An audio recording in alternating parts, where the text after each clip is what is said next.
Moi, quand je crée, c'est basique, hein, mais pour moi, c'est vraiment un mode d'expression, pouvoir transmettre quelque chose. Et quand je joue, bon, j'ai déjà la sensation physique, moi. En tout cas, quand je chante, quand je joue du violoncelle, il y a des vibrations dans tous les sens. C'est un phénomène physique qui est incroyable. Et, euh, et par rapport au public, moi, c'est quand on a des retours comme quoi, ben, on fait du bien aux gens, en fait. Et ça, c'est voilà, moi, c'est pour ça que je le fais. C'est que je sais que ça fait du bien aux personnes qui nous écoutent. C'est pour ça, c'est en partie pour ça que je le fais et que je continue à faire. Ben moi, bon, à peu près pareil. Je rajouterais que pendant la création, j'ai besoin de ressentir, euh, c'est ce que j'appelle ma vérité en fait. J'ai besoin de ressentir un petit frémillement intérieur au niveau là du plexus et et ce truc qui fait waouh, mais ça c'est trop bien, ouais, cette joie en fait, la joie d'avoir trouvé un riff ou un truc qui colle, qui marche bien. Et ça, j'ai vraiment besoin de ça. Si j'ai pas ça, je fais pas. Et, et euh, lors des concerts,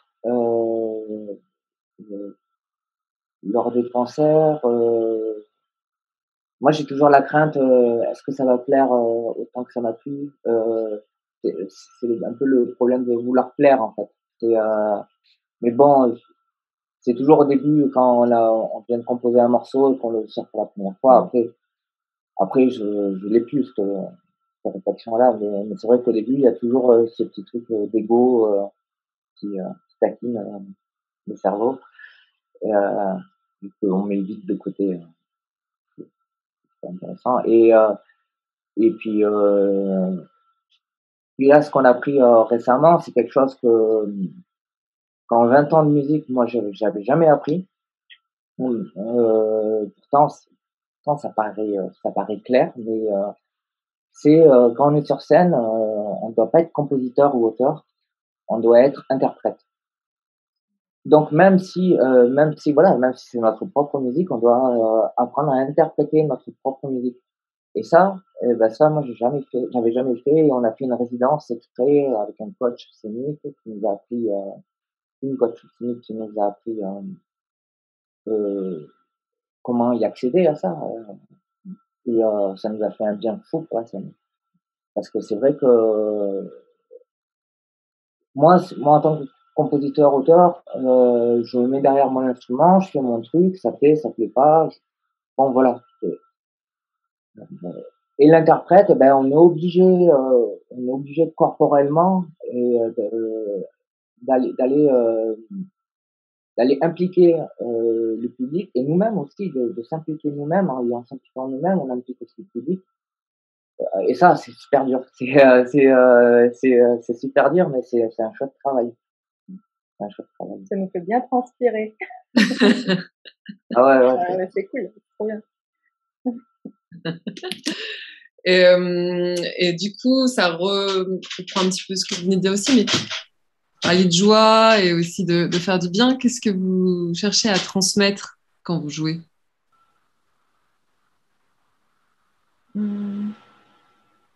Moi, déjà, je cherche à me faire plaisir. Voilà, déjà, je cherche à me faire plaisir. Je me fais plaisir et j'espère que je fais plaisir aux gens aussi.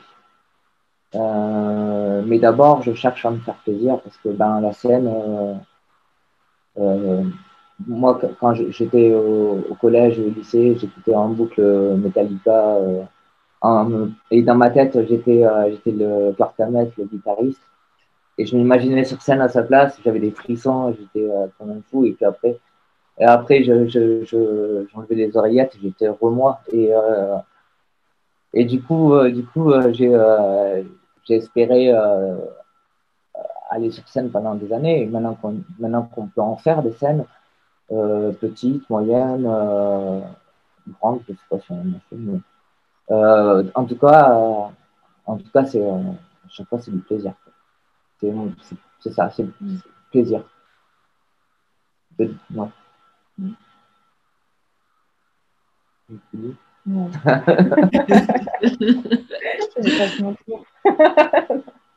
Non, je sais pas si on cherche à transmettre d'autres choses. Ouais, c'est ça, ouais, déjà, super plaisir, c'est sûr. Qu'il y a des choses qui passent, quoi. Après quoi, c'est... il y a des fois de la révolte ou des choses comme ça, un peu de colère. Enfin, en tout cas, c'est sûr, hein, c'est un peu de l'émotion et des sensations un peu à l'état brut, hein, quand même, ce qu'on propose avec l'historien. Il n'y a pas des thématiques précises. Il y a autant un peu des fois des mal-être ou la folie ou il y a un autre texte. Bon, celui-là, on l'a emprunté au texte original de la chanson Bella Ciao. C'est des travailleuses qui bossaient dans les rizières dans le nord de l'Italie au début du XXe. Et en fait, elles se sont battues pour leurs droits, donc elles ont obtenu de réelles avancées pour leurs conditions de travail.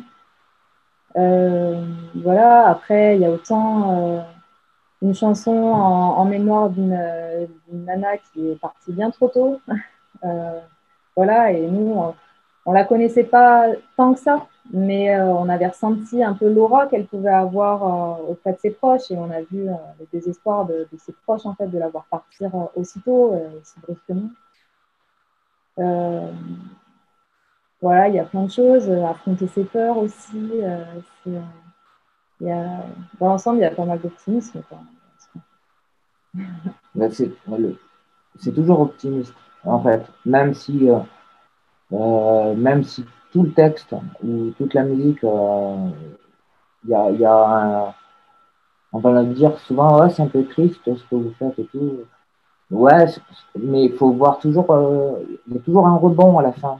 Il y a toujours un message d'espoir. Et, euh, et donc pour moi, c'est pas pessimiste, c'est pas triste.